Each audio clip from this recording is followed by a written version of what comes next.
I transmigrated into a sweet romance novel and successfully redeemed the tragic supporting female character, just when I was ready to leave this world.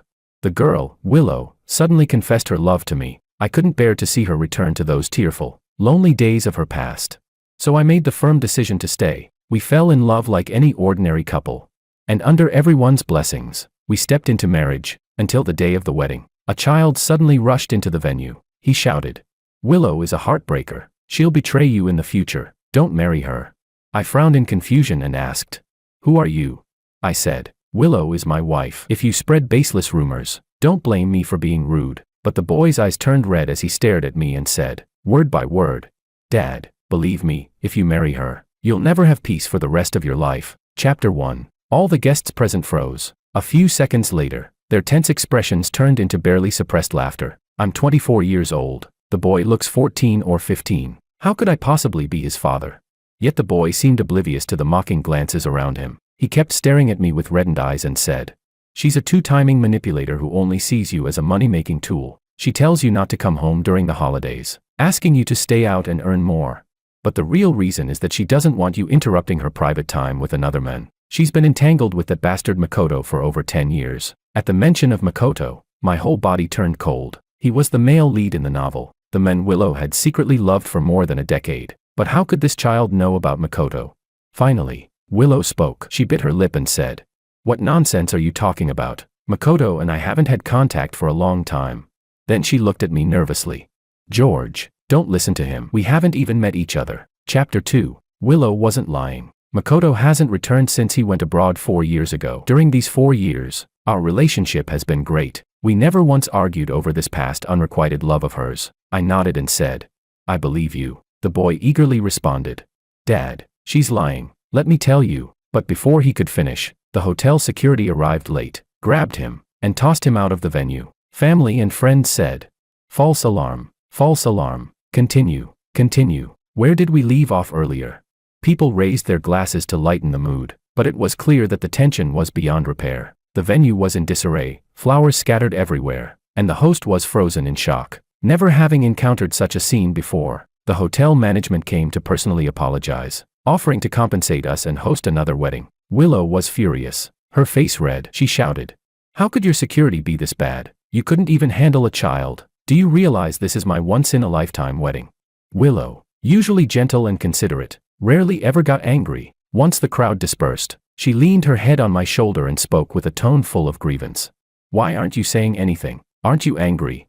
How could I not be angry? But my emotions were a tangled mess, and I couldn't sort through them. I remembered that day, when the system said everything was over and I could go home, but my story with Willow would end there. The system asked, "Do you want to stay?" I answered, "Yeah." Willow said she likes me too. How should I put it? Before, when I read sweet romance novels with no side stories, I automatically imagined that the male and female leads would have a smooth life together. But now, someone suddenly barged in, telling me that the side stories were written, but the ending was a mess. I wasn't sure if it was true, but it felt as uncomfortable as if I had swallowed a fly. My mind was racing, and I couldn't sleep all night. Then, out of nowhere, a figure slipped into my arms. Willow, drowsy and cute, pouted, "Hubby, I'm so cold. Hug me." She fell asleep in my arms, peacefully. Listening to her steady breathing, I couldn't help but feel guilty. Willow has always been understanding whenever she was upset. I never had the chance to comfort her before she calmed herself down. Despite the huge disruption at the wedding, she didn't get angry at me but comforted me, telling me not to feel guilty, that this event wasn't something I could have foreseen. With that thought, I shook my head and pushed all the tangled thoughts out of my mind. Chapter 3. I took care of all the follow-up arrangements for the wedding. To make it up to her, I promised Willow that I would give her another grand, once-in-a-lifetime wedding. That night, as I returned with some friends along the mountain road and parked my motorcycle, I unexpectedly saw Andrew at a roadside barbecue stand, the very man who had crashed our wedding and claimed to be my son. For a moment, I wondered if he was like me, someone who had also entered this world from outside. But the system had once clearly stated, there can only be one outsider in each story. Andrew stared blankly at me for a long while before speaking. "This is the first time I've seen you like this." It was just my usual casual outfit, yet it seemed to stir up countless memories for him. He said, "You once told me that you used to ride motorcycles when you were young, but I never believed you. I always thought you were just bragging. After all, I'd never seen you have any real hobbies. You were either working overtime or away on business trips, never resting, never slowing down. You hated anything risky, always saying, "A wise man does not stand beneath a crumbling wall." He sighed deeply. You used to go fishing in your spare time, but one day, when you and Mom argued, she broke all your fishing rods, and you never went again. At most, you'd play games with your friends. Later, when Mom scolded your friends for taking up your rest time, you gave up even that. I smiled and said, "That's impossible. Willow isn't that kind of person. And besides, there's no way I'd ever accept that kind of life, working like a machine from dawn to dusk." He looked at me and asked, "And what kind of life do you have now?" Even though I was still technically an orphan in this world, the system had given me an identity. I studied here, pursued Willow, fell in love with her little by little, and made some good friends along the way. I had a stable job, my own circle of hobbies, and was about to start a family with the woman I loved. I smiled and said, "So no, I'm not like what you described. I'm happy with my life now, and I wouldn't change it just because of a few words from someone else." Finding his behavior strange, I turned to leave, but Andrew reached out and grabbed the corner of my jacket. He said, "Then what if Willow is pregnant? What if you're about to become a father?" Chapter 4. I froze, studying Andrew's features closely for the first time. When he furrowed his brows, there really was a faint resemblance to me. That night, as Willow slid her fingers along the hem of her nightdress and leaned in close, sparks were about to ignite, but I found myself checking whether all the protection measures were in place. Willow frowned. "Honey, what are you doing?" I said. "It's nothing. I was just thinking, what if you accidentally got pregnant?" She cut me off, clearly annoyed. "I don't want to have a kid this young. Who would take care of it? Didn't we agree on this already? I still have so many places I want to travel to. I'm not giving up my life for a child." I hurried to explain. No, I meant if it happened by accident. I just want to be prepared. That's all. Right now, I'm the only one working, and if we had a baby, expenses would go up. It would definitely affect our lifestyle." She frowned. "Don't tell me those things. If it really happened, you'd obviously." Willow stopped mid-sentence, suddenly realizing something. She looked at me and said, "George, you believed him, didn't you? You really think he's your son?" She continued, her tone trembling. "You've been acting strange ever since that man appeared. You believe what he said, don't you? You think I'll betray you someday, right?" I was stunned. Willow's voice grew muffled. She choked slightly as she spoke. "He's just a stranger, but you're already letting his words define our future." In the darkness, I reached out and pulled her into my arms. She nestled against me and whispered softly, "I know you've been under a lot of pressure lately, with work, and now planning the wedding again. I understand. But still, being doubted by someone you love, it really hurts." The next day, Willow decided to go to the hospital for a checkup, just to put my mind at ease. As always, she didn't have the courage to look at the test results first. She left them for me to read and tell her later, while I sat in the waiting room, staring blankly at the report in my hands. Andrew appeared and took a seat beside me. He said, "My birthday is July 23rd, 9 months later." The report showed that Willow was already nearly a month pregnant. Andrew sighed. "You're being foolish." I frowned. "What do you mean?" He said, "Love and effort should go both ways. Family responsibility should never rest on one person's shoulders, right? If you're short on money, then why keep up those extravagant expenses? What's the point of redoing the wedding?" I sighed. Willow said it's her once-in-a-lifetime wedding. He interrupted sharply. "There are plenty of once-in-a-lifetime events in life. We give them meaning to celebrate life, not to torture ourselves. Pregnancy is also a once-in-a-lifetime thing. Yet Willow insists on staying in a postpartum care center that costs $200,000 a month. Would you agree to that?" I replied. "We'd have to live within our means." He laughed bitterly. "That's what you think now. But it's not like you gave in all at once. You just kept compromising, one step at a time, and while you're working yourself to death in a foreign land. Do you know what Willow is doing?" Chapter 5. I looked at Andrew, hesitation swirling inside me. As I turned to leave, he called out again. "You still don't believe me, do you?" I replied. "We're a couple, and we're about to get married. Having a child is the most natural thing in the world. As for what happens afterward, that can be worked out together. It doesn't necessarily have to end up the way he said." He said, "Then tell her she's not pregnant yet." After a short pause, Andrew closed his eyes and said softly, "Half a month later, tell her the truth then." I didn't understand what he meant by that, or why he said it. That night, Willow said her best friend needed to talk to her and grabbed her bag before heading out. I followed her. She hailed a cab, but instead of meeting her friend, the car stopped beside a restaurant. The next second, she pushed open the door and walked in, to sit across from someone I knew all too well, Makoto. Makoto reached out his hand. Long time no see, he said with a polite smile. I thought you wouldn't come. Chapter 6. It had been 4 years since they last saw each other. Yet Makoto was exactly as described in the novel. Refined, courteous, and impeccably put together. Unconsciously, my hand clenched into a fist as I watched Willow's reaction. Her expression was cold and distant. She said flatly, I forgot to mention it last time, completely ignoring the hand Makoto had extended toward her. Makoto awkwardly withdrew his hand. Willow continued. I'm getting married. Her words came out fast, almost too quickly, and she instinctively reached into her purse. Her phone slipped for a second before she caught it tightly. Everything on the surface looked calm, but only I knew how much that small action betrayed her composure. Married? Makoto nodded slightly. I heard. To George, right?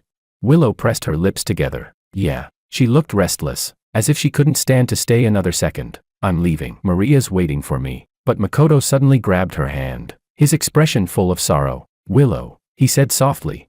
I know it's a bit too late for me to turn back now, but at least, can we still be friends? If it's okay with you, would you take a walk with me? Chapter 7. As soon as the words left his mouth, Makoto realized he had lost control. He quickly released her hand, stood up first, apologized, and walked out of the restaurant. Through the glass door, I saw him shake his head in quiet disappointment. Willow froze for a moment, then hurried after him, her steps unsteady. She was about to push the door open but paused halfway, closed her eyes, and took a deep breath before walking out. From behind the glass, I couldn't hear what she said. I only saw her lift a hand to wipe the corner of her eyes. In the end, Willow didn't reject Makoto. The familiar street was covered with scattered golden leaves, lonely and quiet. Before Makoto went abroad, Willow used to accidentally run into him on this very road. Her eyes would always shine with excitement, until they dimmed again when she saw the heroine by his side. Each time, I followed behind her. When she turned around, I would smile and say, Why are you heading back already? You waited all this time just to walk this road, didn't you? The younger Willow would blush, flustered at being found out. I'd add, What a pity to leave now. The person I was waiting for stood me up too. Why don't we walk together?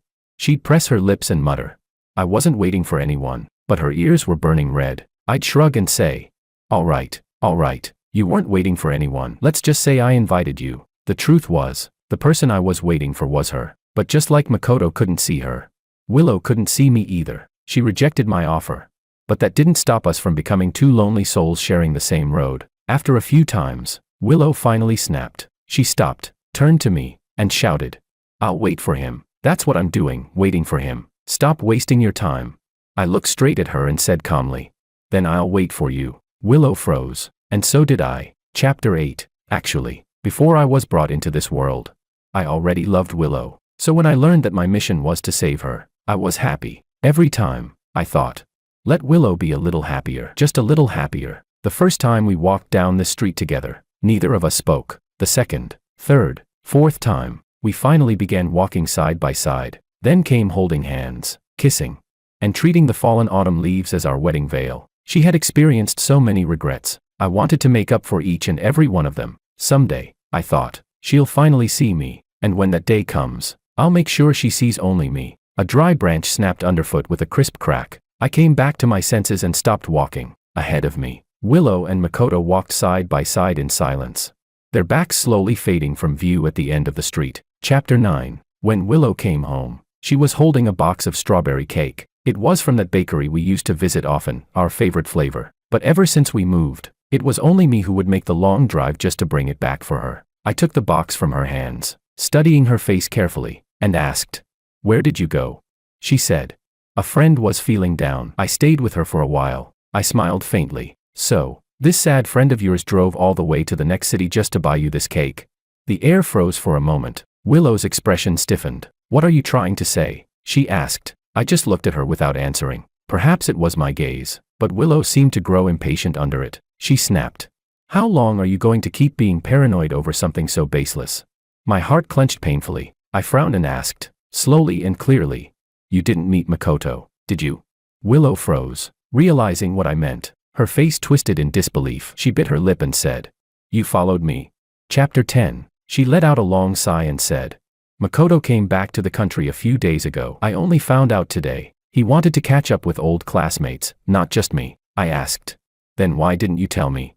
She lowered her gaze and said softly, I didn't want you to overthink it. And now that you've seen it yourself, you know we just met once, I replied. Just once.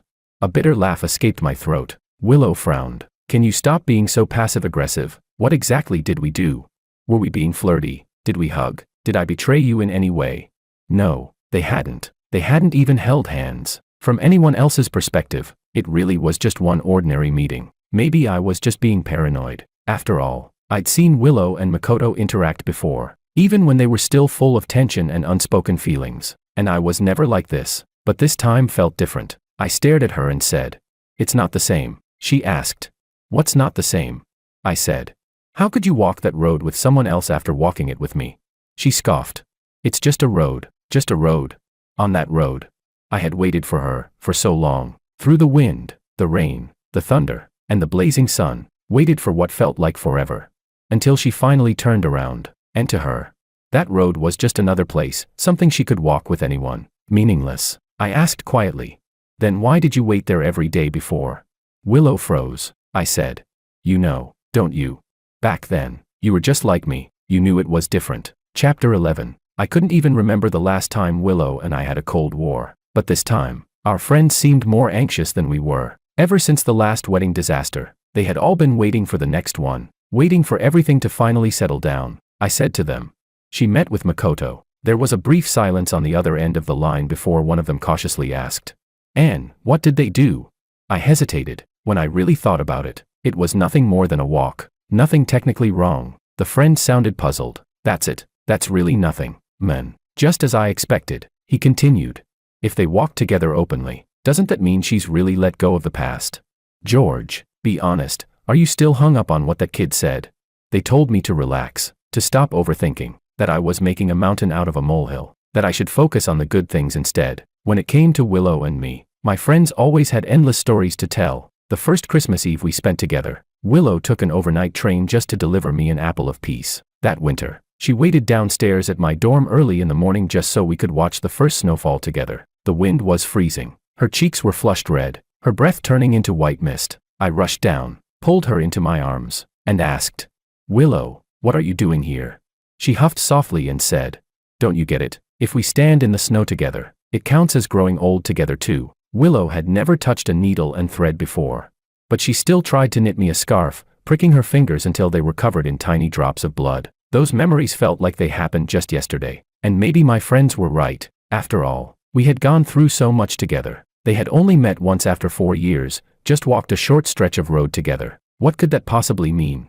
Chapter 12. I told Andrew about those old memories. I said, "Willow isn't someone who doesn't know how to give." That winter, Andrew cut me off immediately, rolling his eyes. "She stood for hours in the cold just to watch the first snow with you, right?"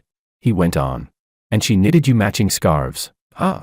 You two walked down the street wearing the same scarf and almost got hit by a car, right? She cooked for you, shared your hardships, right?" I was speechless. I said quietly, "But after we got married, we still loved each other, didn't we?" Andrew suddenly went silent, a rare thing for him. After a long pause, he said, "Come on, man, stop lying to yourself. You don't even need to say those words. I've heard my mom repeat them 1,000 times. What do you want me to tell you? That you were both in love, that your love was worth it? You're just trying to convince yourself that what you gave had meaning. But if it truly were equal, if it really was mutual, you wouldn't need to say it out loud." I realized my hand was trembling slightly. I asked, "Did I tell you about Willow's betrayal?"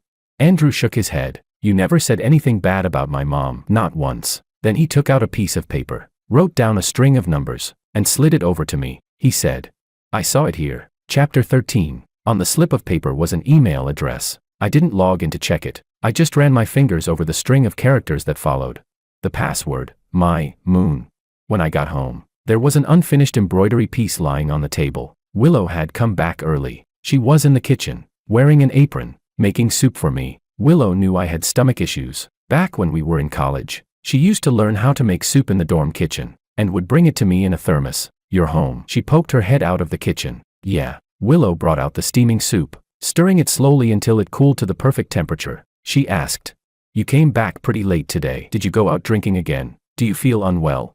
I shook my head. In the 4 years we'd been together, we had fought a few times, small and big arguments alike, but most of the time, we reconciled naturally. Just like now, she leaned softly against me and asked, So, did you eat dinner outside? Her head rested lightly on my chest, through the thin layers of our sweaters. I wondered if she could hear the heartbeat that had always belonged to her. I nodded. Yeah, I ate a little. She smiled faintly. If you get hungry later, I'll make you something else. Willow straightened up, then began talking about the new wedding plan I drafted for her. She said, I don't think the date you picked is very good. Let's change it to this one. It's the luckiest day for weddings this year. Then she continued. Also, can we switch the hotel? It's a bit more expensive, just a few hundred more per table, but the food is so much better. And for the honeymoon, I want to go to this little island my friend recommended. We could stay there for a while, the weather's lovely. Her eyes sparkled as she spoke. She said a lot, even reminded me to make sure the hotel's security team was extra careful this time. While she spoke, she touched the ring on her middle finger and said softly, a little aggrieved. It should have already been on my ring finger by now. I brushed the back of my hand gently against her cheek and asked, is there anything else you want to tell me? She lifted her gaze, eyes slightly lost and uncertain. I swallowed down the words that almost escaped my lips, forcing myself to stay calm. Then I asked again, quietly, is there? If there is, tell me now. Chapter 14. I wanted to have an honest talk with Willow. Even if she'd had countless moments of missing Makoto, as long as she told me, we could work through anything. But Willow only fixed her bright gaze on me and smiled lightly. No, I know his appearance made you overthink. Last time was just a farewell. We won't be in contact anymore. I withdrew my hand and smiled. I didn't press further. In the final week, Willow went to see her best friend again. I logged into the email account Andrew had given me. This account wasn't linked to any of Willow's apps. There were hundreds of emails in the outbox, all to the same recipient. No name, just a contact note that was the moon emoji from the keyboard. They read, Happy birthday. I hope you're happy every day. The mid-autumn moon is especially round this year. This song is exactly your style, quiet, with a light, breezy chorus. It's snowing, earlier than in past years. Embroidered moon, JPG. Crocheted scarf, JPG. They set off fireworks at Back Lake. It was so late someone complained. Your topic choice this time is unique. The speech went smoothly. You took first place. Happy graduation. There were 2 unsent drafts. One titled, I'm getting married. And another, a photo of the moon taken that night on Wutong Street, when he walked with her. None of the emails had been opened. Probably, after Makoto went abroad, he abandoned this outdated way of keeping in touch. Even without a single reply, Willow never forgot to send him festival blessings. And she never missed any milestone in his life. 4 whole years, the 4 years we were together. Chapter 15. Suddenly, a flood of moments came back to me. I remembered that early morning by Back Lake, the 2 of us talking. When I came back with my coat, I saw Willow typing a message. I said, why did security show up? She said, illegal fireworks. That group got caught. I watched with interest as the guards chased them down on motorcycles, never wondering who Willow planned to share that funny scene with. I remembered the year she waited downstairs with a thermos for me. When I saw her, she was staring at her phone, lost in thought, and only snapped back when I touched her shoulder, then asked if my stomach still hurt. I said, I drank too much yesterday. Usually it doesn't hurt, and after I started drinking your soup, I haven't felt uncomfortable at all. Relieved, Willow smiled and handed me a scarf. I saw the delicate little leaf at the end and exclaimed, you knitted this? When she nodded, I hugged her, excited, and kissed her. I remembered how, before one anniversary, we had a fight. We gave each other the silent treatment for nearly a week, both stubborn, neither sending a single text to give in. But in that time, Willow sent Makoto an email to congratulate him on winning a debate competition. Chapter 16. So many moments I once overlooked now made sense when I saw those emails. It turned out that the first scarf she knitted wasn't for me. Before she embroidered that leaf, she had first stitched a moon, the song she loved most. She hadn't shared it with me first. When she passed her postgraduate entrance exam, I wasn't the first one to know. Even on the very first day we got together, Willow deleted Makoto's contact from her messaging app. I never saw any trace of another man on her social media, yet she somehow knew exactly when Makoto competed, which projects he joined, what prizes he won, and she sent him her blessings every single time. I closed my eyes, trying to calm my breathing. But the anger inside me refused to fade. A sharp pain hit my stomach. I bent down beside the couch, clutching it for support, and threw up into the trash can. The wedding plan booklet on the table looked blindingly white. I tore it into pieces and threw it away. Chapter 17. I went to find Andrew. From a distance, he looked paler than when I first met him. The loose-fitting clothes hung off his thin frame. When he squatted down, he curled like a shrimp. He was frowning, as if in pain. I hurried over to help him up. What's wrong? I asked. I tried to hail a cab to take him to the hospital. But Andrew grabbed my arm and straightened up again. He shook his head. It's nothing. Maybe I just ate something bad. I asked him. When we separated, was it ugly? Was it bad? His smile froze. His fingers tightened around mine until his knuckles turned white. His eyes reddened. After a moment of silence, I realized what he was thinking. I sighed softly and said, I'm sorry you had to see all that. It must have hurt, didn't it? Andrew couldn't hold it in anymore. Tears rolled down his cheeks in big drops. Choking up, he said, Dad. I looked at his trembling shoulders and gently patted his head. I said, how about Dad makes you something tasty? Will you forgive him then? Chapter 18. Andrew said he wanted to eat my cooking. Orphans are supposed to be good at taking care of themselves. But I've always been rough around the edges. As long as I could survive and stay full, taste never really mattered. Seeing how hungry he was, I quickly fried some egg rice and made 2 simple vegetable dishes. He ate with satisfaction, mouth full. Choking several times from eating too fast. Slow down, I said, patting his back. I could feel his ribs beneath my hand. So thin. How could he have become this thin? At the wedding, he'd seemed strong. Even a little sturdy. I asked, how did you end up here? After we separated, she and Mako, did she marry someone else? Did he ever hurt you? Then I asked again, quietly. What were we like before? Was I a good father? Andrew had a mouthful of rice. But his answer came clear and firm. We were great. You're the best dad in the whole world. Looking into his earnest eyes, I suddenly felt something warm spread through my chest. I smiled. Really? He nodded hard. Really? Chapter 19. Andrew said he wanted to go to the beach with me. I agreed. I guess in my past life I must have taken him to the seaside many times. When I was taking Andrew to the airport, Willow called. She had just gotten home and asked, why aren't you home? Sneaking out to work overtime again. I thought we weren't going to have kids. Why work so hard? And why hasn't the food in the fridge been touched? Is my cooking that bad? The truth was I'd already moved out, but I hadn't taken any of my things with me. I didn't want any of them anymore. Willow kept fussing on the phone. Don't push yourself so hard right before the wedding. Skipping meals and working overtime while planning a wedding. How can you survive that? It's going to be a big effort. I'm worried you'll faint on stage. Also, honey, I brought you a present. Are you sure you don't want to come back and see? Fine. I'll come see you. It's been a week. I miss you. I said nothing. Willow paused. Honey, can you hear me? Only when the airport announcement sounded in the background did she realize something was wrong and ask where I was. I looked at Andrew, who came running over with a drink, patted his shoulder, and said in a calm voice, Willow, let's break up. Chapter 20. Andrew had a good eye for places, warm and bright. The sunset alone could wash away a whole day's fatigue. The only downside was that Willow nearly blew up my phone when we landed. Andrew was wildly excited. I blocked Willow and turned my phone off. He seemed even thinner. Even though he'd been eating with me, there was no meat left on his face. I noticed he had many scars, on his head, arms, legs, very visible. The one on his neck looked especially new and shocking. Are you hurt? I asked. He turned his head and said nonchalantly, Dad, you don't know, I like extreme sports. These are from crashes. Pointing at his head, he added, this was from rock climbing. The rope wasn't tied right and I hit a rock. I asked, what about your neck? Who did that? Did someone bully you? He scoffed. Please. Andrew stood up, a little skeleton-like, and puffed his chest. I used to be the boss around here. Who dare bully me? That one was from falling asleep in class. Head drooped, and my pen stabbed my neck. From Andrew's stories, he'd been a wild kid back then, and I was always the one to talk sense into him. He didn't want me staring at his scars. He ran off to build a sandcastle and played with the other children, then swindled some of their props and ran back to show me. He'd really been a ringleader of mischief. I rubbed my forehead in helplessness. Andrew built a big mound that I couldn't tell what it was. What's that? I asked. He dove into the sand and came back out grinning. It's like I was born again, he said. I felt like I'd been struck by lightning. Frozen for a moment, I watched as Andrew's movements slowed. The sea breeze lifted his clothes. His pale face seemed to fade into the wind. He said, Dad. Slowly he knelt before me. His voice was low but utterly earnest as he said, tell her the truth. Make her terminate the baby. Chapter 21. I helped him up and shook my head. I said, he is you. If he's gone, what will I do when you're gone too?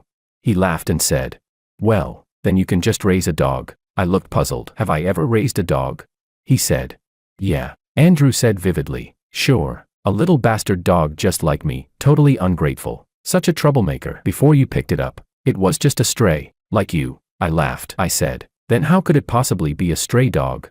Andrew tilted his head and looked at me. I said, "A dog like yours, Dad would definitely have taken it home." Chapter 22. These days, I can't shake off a deep sense of unease. The sun is shining brightly, and Andrew is out on the sea riding a jet ski, waving at me from afar. Yet I can't help but feel that he won't come back. George. I turned my head and saw Willow, someone I hadn't seen in almost half a month. She'd lost a lot of weight, dark circles under her eyes, and her lips were terribly dry. I asked in confusion, "What are you doing here?" She burst out in anger.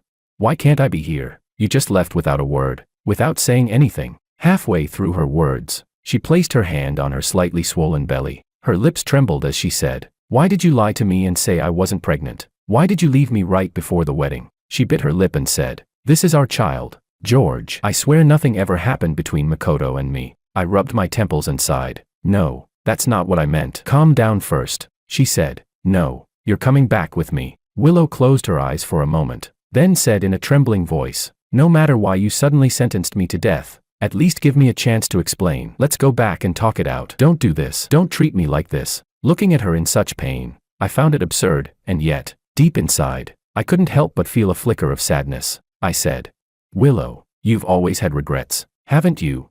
Regrets that I could feel the very first moment I saw that email password. My moon. The thousand-some days and nights I spent with her could never fill that emptiness." Chapter 23. Even now, it's true that nothing ever really happened between them. She could still explain it away. They only met once. At worst, over the past 4 years, she sent more than 100 unanswered emails. At most, it could be called one-sided concern for a friend. But in the 17 years after we got married, they must have met many times, had many meals together as friends, and then, at some point I'll never know, they started holding hands, hugging, kissing, sleeping together. Her feelings for me changed, from guilt to disgust. Maybe once, Willow really did love me, really wanted to spend her life with me, but no one starts off being unloving. Chapter 24. I had just opened my mouth to speak when, in the next second, a wave of dizziness suddenly hit me. The sun split into two in my vision. I blinked. It felt just like my first day here. Willow held onto me, but in the next instant,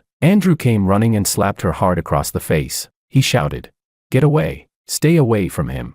That small, skinny child didn't even seem to know where his strength came from. He knocked Willow to the ground with that single slap. Willow covered her face in shock. "It's you. You're the one who took him away." She staggered, trying to get up, but Andrew pinned her down with all his might. He struck her again and again, yelling, "You're not taking him. You don't deserve him." My vision grew blurrier and blurrier. I wanted to go over and pull them apart, but my body had no strength left. In the next moment, I saw a blur of red trickling down along Willow's thigh. The child.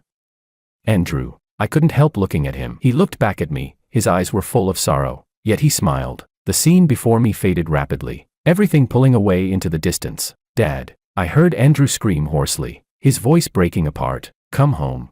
"I'm sorry, Dad."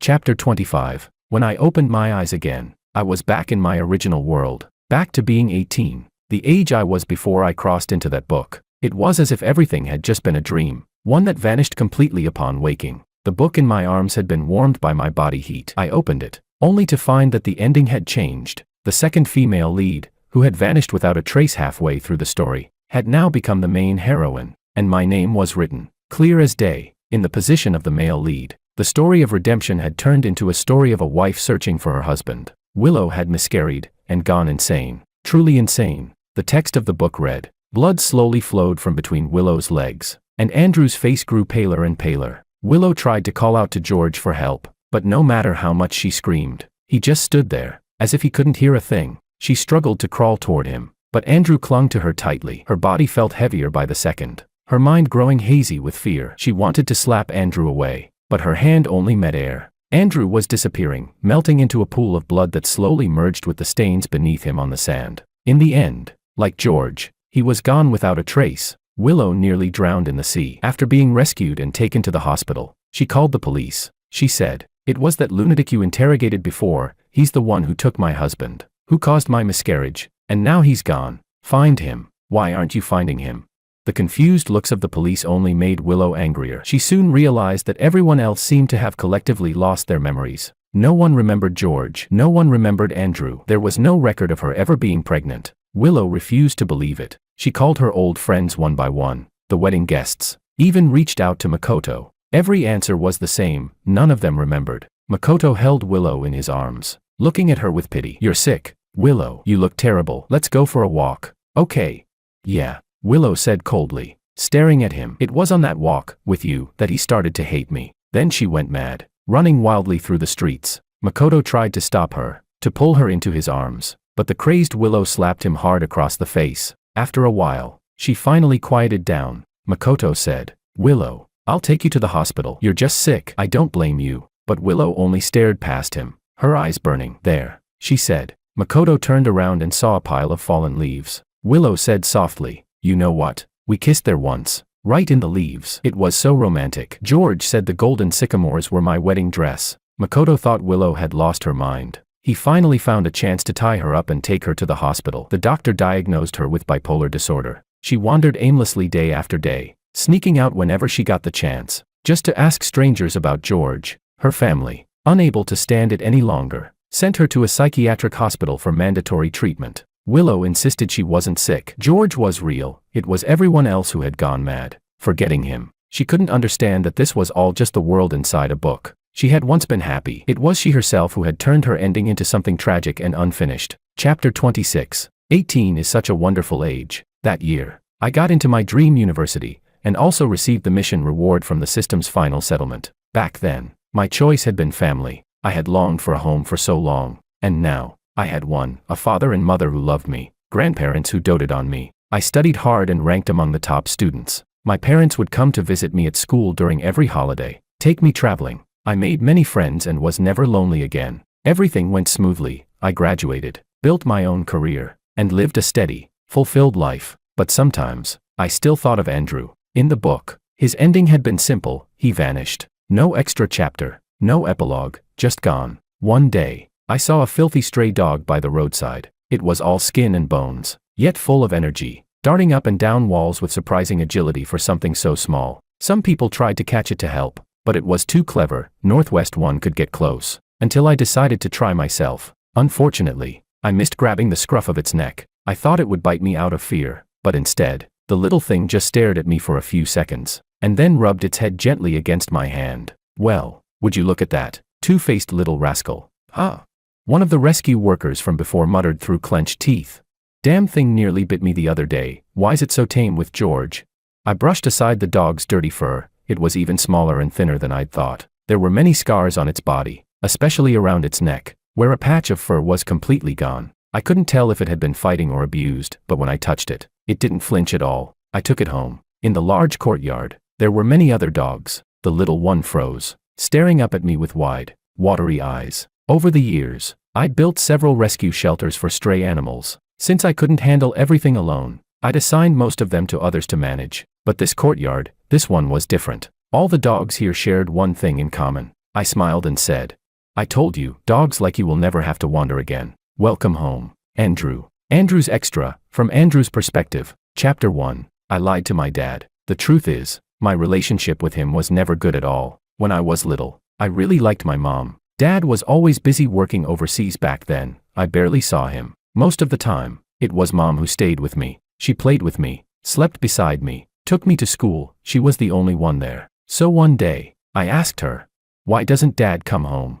She crouched down and said, "Because your dad is the most irresponsible man alive. He only knows how to work. He never cares about his family. Everything you eat and use, Mom pays for it all and keeps everything together." I said, "Bad dad, bad dad. I don't want a dad like that." But the truth was, I didn't know. Dad hadn't abandoned us. He had given Mom all his salary cards and savings books. Everything we used at home, every expense, was paid with his earnings. Dad did spend time with me too, once, but I was too little then, and Mom always spoke badly of him at home. So whenever Dad tried to hold me, I would cry and hit him, screaming for him to go away. He stopped trying after a while. I don't remember any of that, though. In my memories, it was always Mom, the one who stayed by my side. When I grew older and Dad finally came back to the country, I started to hate him even more. He wouldn't let me eat candy, said it would rot my teeth. Wouldn't let me play games for too long, said it would hurt my eyes. I thought he barely spent any time with me, yet wanted to control everything I did. He had no special skills, no achievements, so who was he to lecture me? Then one day, while I was playing video games, he came over again and asked if I wanted to go fishing with him. That was when my rebellious phase exploded. I yelled. Can't you stop bothering me when I'm playing? You don't understand me at all. You don't know what I want. What I like, all you ever do is force me to do what you want. You're so annoying. What I didn't know was that the game console and all the games I played were secretly bought by him. He told me they were gifts from my uncle, afraid that Mom would scold him for spending the money. Dad sighed and said, I just worry you'll get too lonely. Fishing can be fun, you might actually enjoy it. I snapped back. God, you're so naggy. If you like fishing so much, then go by yourself. No wonder Mom calls you useless, you can't even earn much, and you still love to boss people around. She was right, useless people are always the ones who lecture others the most. Chapter 2. Dad froze. He stayed silent for a long time before sighing softly. Every time I yelled at him, I actually regretted it afterward, but my teenage pride was stronger than my guilt. I just couldn't bring myself to apologize. Besides, I thought he wouldn't remember it anyway. Dad was always like that, so busy that nothing ever seemed to bother him. Even when Mom smashed all his fishing rods to pieces, he didn't get angry. He never said a bad word about her. All he ever said was, Your mom has a hard time taking care of you alone. It's normal for her to lose her temper sometimes. But Mom often told me how much she had sacrificed for this family. She would tell me about knitting scarves for Dad in winter, making soup for his stomach aches, staying with him through hard times, like a free maid. She said, I was tired of hearing it. So I said, if Dad's so terrible, then why don't you divorce him? Mom glared at me, snapping, if I divorced him, what would happen to you? Everything I do is for you. How can you say something so heartless? As for Dad, he had bought Mom plenty of luxury items over the years, but for himself, he barely spent a dime. I once asked him, you keep saying Mom's great, but I've never seen her buy you anything. He smiled and said, of course she has. She bought me a strawberry cake just the other day. Strawberry cake? Please. I'd have believed orange cake sooner. What kind of man gets happy over a strawberry cake? Was he sick or something? I'd never seen him care about anything else in life. Well, that's not true. He did love dogs. Whenever we passed a pet shop, he'd stop, staring at the furry puppies through the glass with a soft look in his eyes. I used to think all he liked were strawberry cakes and dogs, but now I know. The strawberry cake was Mom's favorite, not his. Dad liked fried rice with egg. He liked stir-fried Chinese broccoli. He liked those small, bright green peas. I'd never seen him eat those before, so I assumed he didn't like them. Now, as I stuffed them into my mouth, my arms began to itch, but I held back from scratching, staring into his eyes. So it was because of me. My vision blurred with tears. I remembered after my graduation exams, Dad had been so excited. He had been planning for months to take the whole family on a trip, but I thought it sounded boring. I wanted to try riding motorcycles with my friends instead. It was dangerous, so of course he would try to lecture me again. That night, I snuck out quietly, but he caught me anyway. I shrugged and said, seriously, a family trip to the beach? How cliché is that? Fine, I'll go with you. All right, just stop trying to control me. I'm almost an adult, I want my freedom. He said. When I was young, I used to ride motorcycles too, let me tell you, but I didn't wait for him to finish. I waved my hand impatiently and ran out the door. He saw that I wouldn't listen, so he grabbed my protective gear and ran after me, texting as he went, Andrew, I'm not stopping you. Just wait a second. If you ride without protection and get hurt, you'll regret it. Take the gear with you. I rolled my eyes helplessly and told the driver to stop. I lowered the car window, waiting for him to bring it over, but nothing happened. And then, I heard a loud crash behind me. Dad was lying in a pool of blood, and across the road, I saw Mom, with another man's arm wrapped around her shoulders. Chapter 3. Dad will never speak again. He doesn't move, doesn't smile, and he won't sit at the computer to play games anymore. He will never take care of me again. Mom came over to hug me. I slapped her across the face. I bit her, slapped her, pinched her. In the hospital I screamed at her like a lunatic, calling her shameless, calling her a bitch. She didn't fight back. She just had that other man pin me to the ground and take me home to lock me up. I couldn't go out, but the friends I had made before still came in handy.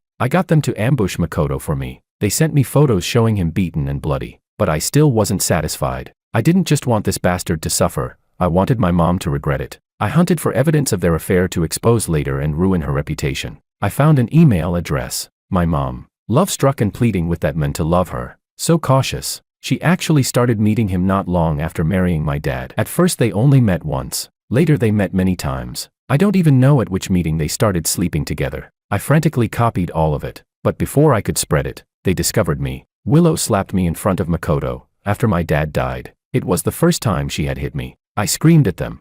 If you've got the guts, Sue me, do you even have the nerve? Willow, do you fucking have the nerve? Send me away then. Even if you all died, I still wouldn't be appeased. My dad will never come back. They not only locked me up, they confiscated all my electronic devices. They wouldn't let me out. So I banged my head until my face was bloody. If someone dies, they won't be able to cover it up. But all of that was taking too long. There were fewer and fewer sharp things in the room. After being rescued again, I fixed my eyes on the 4 needle. Facing the mirror, I plunged it through the major artery in my neck. Chapter 4. Half conscious. I heard someone speaking beside my ear. I thought I had failed to die again. I heard the voice ask, "What do you want to trade?" "My dad," the voice asked.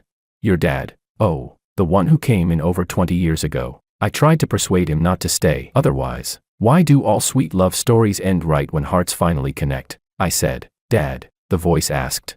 "Do you want to save him?" "Yeah," it said. "If you change the past, you'll never be born." How strange. I told him before that if he ever regretted it, he could return. He hasn't been doing well all these years. So why has he never called upon me to take him back? Why? Why did he always endure everything silently, pretending nothing happened? Why was he never angry with me, always feeling guilty, even when it was my fault? Suddenly, I remembered when I was little. Mom had gone out to play mahjong, and I got a high fever, crying until I couldn't breathe. When Dad came home, he carried me and ran straight to the hospital. "Andrew, don't cry, don't cry. Dad's here. Dad will always be here," the voice asked. "Do you want to go back and help him, even if it costs you your life?" I murmured. "Dad," it said. "Once time is reversed, there's no taking it back, little one. Do you choose life, or do you choose?" I chuckled softly and said, "Dad, I'm sorry." The past and the present overlapped. I suddenly sat up in bed. Under the bright lights, the groom was placing a ring on the bride's finger. It was Dad. Chapter 5. After I died, I wished I could be a dog, but would he recognize me? I made friends with many puppies. Searching the world for George, a puppy friend told me that far, far away, there was someone who looked just like my dad. I ran and ran, for such a long, long time. Finally, at some street corner, a big net fell over my head. Warm hands lifted me up, and I smelled that familiar scent. It was him. Woof, woof, woof. Other people said, "This little dog is pretty fierce." Not fierce at all. I was calling for Dad. Even a puppy misses his dad.